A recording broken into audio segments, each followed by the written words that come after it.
भगवान शनिदेव ने बताया किन लोगों को मैं धनवान कर देता हूँ और किन लोगों को कंगाल। नमस्कार दोस्तों, आपका स्वागत है। दोस्तों, शनिदेव ने बताया है कि किन लोगों को कंगाल कर देते हैं और किन लोगों को वो धनवान कर देते हैं। भक्तों, आज की कहानी बड़ी ही महत्वपूर्ण और रोचक है।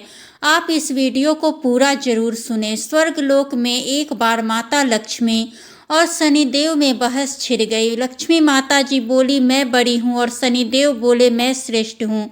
दोनों के बीच जब कोई निर्णय नहीं हो पाया कि दोनों में श्रेष्ठ कौन है, तो उन्होंने धरती लोक पर किसी ईमानदार राजा से अपना फैसला कराने का निश्चय किया।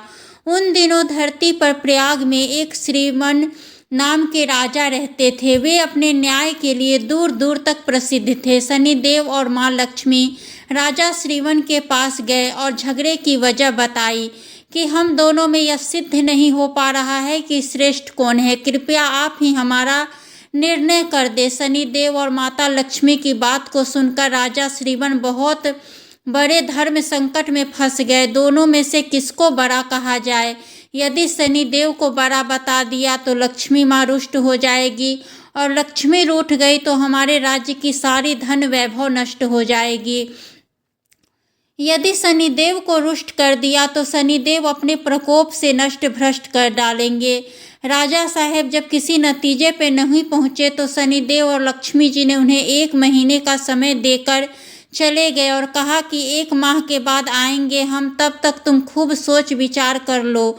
दर्शकों, उनके जाने के बाद राजा की रातों की नींद ही हराम हो गई। वह हर समय इसी बात को लेकर चिंतित रहने लगे कि 1 माह के बाद जब शनिदेव और माता लक्ष्मी आएंगे तो वह किसे श्रेष्ठ बताएंगे, क्या निर्णय देंगे। उनके सामने परिस्थिति बहुत ही विकट थी। वे जानते थे कि एक को बड़ा बताएंगे तो दूसरा नाराज हो जाएगा और उन पर, उनके राज्य पर बहुत बड़ा संकट आ सकता है। राजा के चित्रा नाम की एक पतिव्रता रानी थी। पति को अत्यंत चिंता में देखकर रानी ने पूछा, महाराज आप किस बात को लेकर परेशान हो? कृपया अपना दुख हमसे कहिए। तब राजा ने अपनी पत्नी को सारा हाल कह सुनाया। रानी ने राजा को एक सुझाव दिया कि देखो, तुम अपने मुख से कब किसी को बड़ा या छोटा मत बनाओ। अपनी अपनी जगह दोनों ही श्रेष्ठ हैं।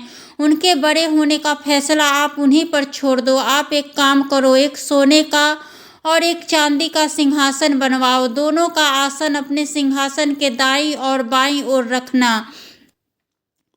वह दोनों सोने के सिंहासन अपनी सिंहासन से दाईं ओर लगवाना और चांदी का सिंहासन बाईं ओर। 1 माह बाद जब शनिदेव जी और माता लक्ष्मी आएंगे तो लक्ष्मी जी आपके दाईं ओर का आसन ग्रहण करेगी, क्योंकि वे माता स्वरूप है, और शनिदेव आपके बाईं ओर वाले आसन पर बैठ जाएंगे। जब वे पूछेंगे तो आप उनको किसी भी प्रश्न का उत्तर मत देना। जब वे बहुत पूछे तो उनसे कह देना कि आप लोगों ने अपनी श्रेष्ठता का फैसला स्वयं ही कर लिया है, मैं क्या जवाब दूं। रानी चित्रा की बात राजा को ठीक लगी। प्रिय मित्रों, बंधुओं, इधर जब 1 महीने का समय पूरा हो गया तब लक्ष्मी माता और शनिदेव राजा के दरबार में पधारे तो वही हुआ जैसा रानी ने बताया था। माता लक्ष्मी तो सोने के सिंहासन पर विराजमान हो गई और शनिदेव चांदी के सिंहासन पे। जब उन्होंने अपने श्रेष्ठ होने को लेकर राजा से निर्णय मांगा तो राजा ने कहा, तुम दोनों ने स्वयं ही अपने बड़े और छोटे होने का फैसला कर लिया है, इसमें मैं क्या कह सकता हूँ। दोस्तों, यह सुनकर भगवान शनिदेव खिन्न होकर चले गए। माता लक्ष्मी ने राजा से कहा कि पुत्र शनिदेव तुमसे रुष्ट हो गए हैं और उनके कोप के कारण तुम पर बहुत बड़ा संकट आ सकता है, परंतु चिंता मत करो, मैं तुम्हारे साथ हूँ। शनिदेव ने राजा पर ऐसा प्रकोप बरसाया कि उनके राज्य में भयंकर अकाल पड़ गया। लोग भूखे मरने लगे। नर नारी जीव जंतु सब उनके राज्य को छोड़कर दूसरे राज्य में चले गए।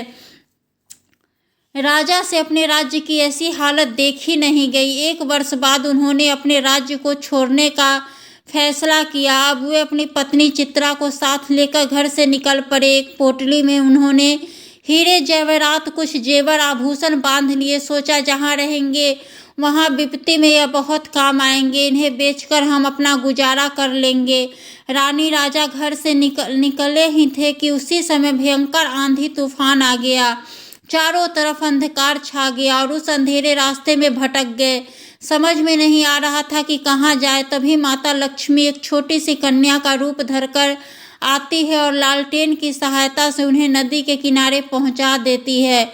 नदी पर छोड़कर माँ लक्ष्मी वहां से चली गई। अब उनके आगे समस्या यह थी कि नदी को पार कैसे किया जाए। यह सोच ही रहे थे कि उसी समय शनिदेव एक नाविक का रूप बनाकर नाव लेकर उसी किनारे जा पहुंचे जहां राजा रानी खड़े थे। राजा ने नाविक से नदी के उस पार जाने का आग्रह किया। नाविक ने कहा कि देखो भाई, हम तुम्हें उस नाव पर उस पार पहुंचा तो देंगे, परंतु हमारी नाव बहुत कमज़ोर है, इसमें एक बार में एक ही बैठ सकता है। राजा ने कहा चलो एक एक करके ही उतार दो।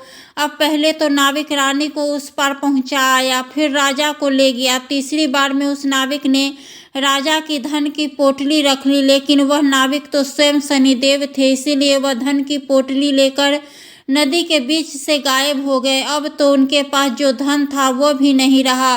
भोजन का संकट खड़ा हो गया। राजा रानी बड़े ही धीरजवानी थे। भगवान की इच्छा अनुसार वे वहां से आगे को चल दिए। चलते चलते वह एक गांव में पहुंचे। उस गांव के लोग जंगल से लकड़ी काटकर उन्हें बेचते थे। राजा भी अपनी रानी के साथ उसी गांव में रहने लगा और लकड़ी बेचकर अपना गुजारा करने लगा।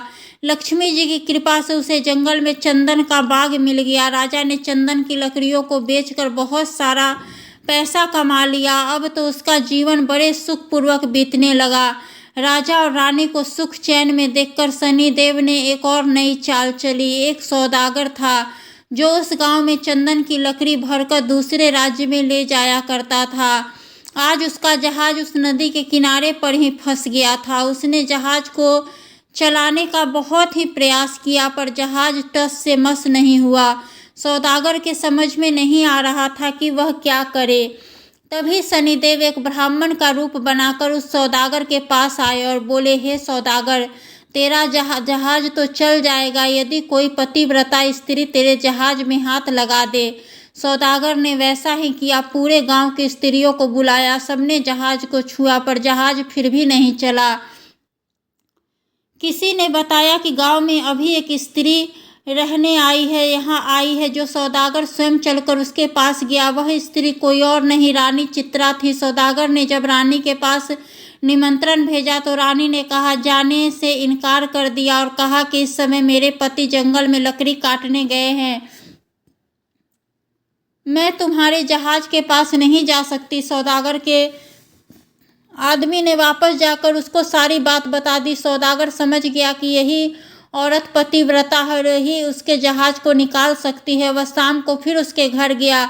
उस समय राजा घर पर ही थे और इसलिए उसने निमंत्रण को स्वीकार कर लिया। जब राजा और रानी ने कहा कि वह जहाज छू दे जिससे कि वह निकल सके, तो रानी ने अपने पति के कहने पर जहाज को छू दिया और जहाज हिलने लगा। यह देखकर सौदागर के मन में पाप जागा कि क्यों ना मैं इसको अपने साथ ले चलूँ। यह स्त्री बहुत सुंदर भी है और यदि कहीं जहाज फिर से फंस गया तो इसे छूकर निकलवा लूँगा। यह सोचते ही उसने चित्रा रानी को अपने साथ खींच लिया और जहाज लेकर चल दिया। राजा चिल्लाता रह गया, पर उस समय तक जहाज काफ़ी दूर जा चुका था। रानी अत्यंत रूपवती थी। उसको देखकर सौदागर के मन में पाप आ गया। वह उसको अपनी पत्नी बनाने की इच्छा करने लगा। रानी ने सौदागर की छेड़छाड़ से तंग आकर भगवान सूर्य देवता से प्रार्थना की कि उनको अपने सतीत्व की रक्षा करने के लिए कोढ़ दे दे। उनकी प्रार्थना भगवान सूर्य ने सुन ली और उसी समय रानी के शरीर से कोढ़ फूट गया। वह एकदम से कुरूप रूप वाली हो गई। उसके कुरूप शरीर को देखकर सौदागर उसके पास नहीं जाता था, पर वह हमेशा उसको अपने साथ रखता था।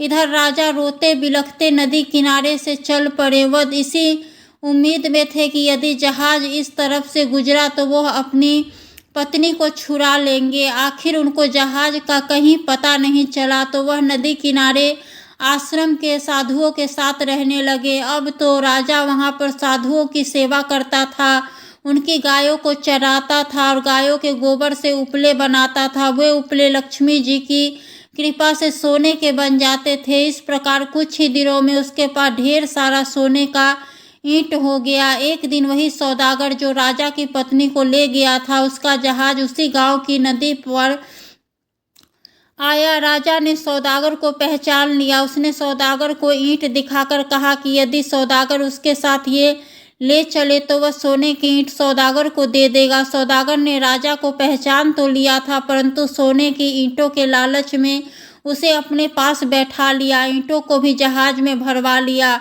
जब जहाज चल पड़ा तो सौदागर ने राजा को नदी में फेंक दिया। राजा चीख पुकारता राजा की रानी ने सुन ली और उसने तुरंत एक तकिया जल में फेंक दिया। उस तकिए के सहारे से राजा एक पुल पर पहुंच गया, जहां आते जाते जहाज़ों से चुंगी ली जाती थी। राजा को वहां के लोगों ने निकाल लिया। उन लोगों ने राजा से पूछा कि वह कौन है और कहां से आया है, तो राजा ने कहा कि वह अत्यंत ही दुखी है, उसका सब कुछ लुट गया है, उसके पास कुछ नहीं बचा। वहाँ के लोग उसको पकड़कर राजा के पास ले गए। राजा ने उस राजा से नौकरी मांगी। राजा ने राजा को अपने यहाँ बगीचे में माली का काम दे दिया। दर्शक बंधु, राजा की एक पुत्री थी, उसके लिए नित्य फूलों का सुंदर गजरा एक मालिन लाती थी। एक दिन राजकुमारी ने मालिन से पूछा कि आजकल गजरे कौन बनाता है?